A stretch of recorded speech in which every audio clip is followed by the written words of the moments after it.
সংগ্রামী বন্ধুগণ, আমি মনে প্রাণে বিশ্বাস করেছিলাম বাংলাদেশ জামাত ইসলামী একটি নির্যাতিত মানুষের দল, মজলুমদের দল। কিন্তু গতকাল আমরা দেখতে পেয়েছি কুষ্টিয়ায় ছাত্র অধিকার পরিষদের নেতা কর্মীদের পায়ের রোগ কেটে দিয়ে তারা প্রমাণ করেছে জামাত ইসলামী এখন মজলুমদের দল নয়, তারা একটা জালিমের দলে রূপান্তরিত হয়েছে। আমরা দেখেছি যে যার স্মরণে স্বপনে যিনি 16 কোটি মানুষকে আহ্বান করেছেন উন্নয়নের জন্য, শেখ হাসিনা তার জননী হিসেবে আখ্যা দিয়েছেন, যার 14 গোষ্ঠী আওয়ামী লীগ করেন, সেই আমির হামজা বলেছেন গণ অধিকার পরিষদ নাকি আর বাংলাদেশে অবস্থান করছে না, গণ অধিকার পরিষদ থেকে হারাই গেছে, গণ অধিকার পরিষদকে রেখে আর খুঁজে পাওয়া যাচ্ছে না। আমি স্পষ্ট বলতে চাই, বাংলাদেশে কি ছাত্র অধিকার পরিষদ কি বেঁচে আছে? গণ অধিকার পরিষদ কি বেঁচে আছে?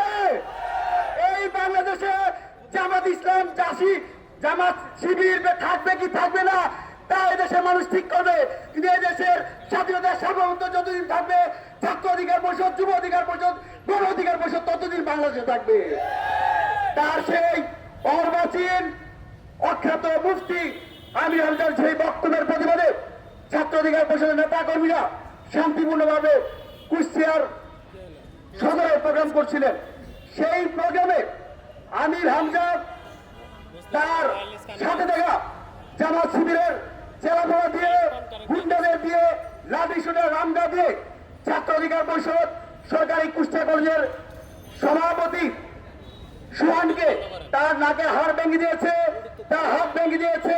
কলেজ শাখার সাধারণ সম্পাদক মহাদিসকে তাদের যে চিরাচরিত চরিত্র, আমরা ভেবেছিলাম জামাত শিবির হয়তো 71-এর তাদের যে ক্যারেক্টার ছিল সেখান থেকে তারা সরে এসেছে, তাদের যে রক্ষার ইতিহাস ছিল সেখান থেকে তারা সরে এসেছে। কিন্তু আমরা অত্যন্ত বৈতানের সাথে দেখতে পেলাম সেই মহাদিসকে তারা রক কাটার উদ্দেশ্যে তার পায়ের গোড়ালি কেটে দিয়েছে, 2টি রক কেটে দিয়েছে।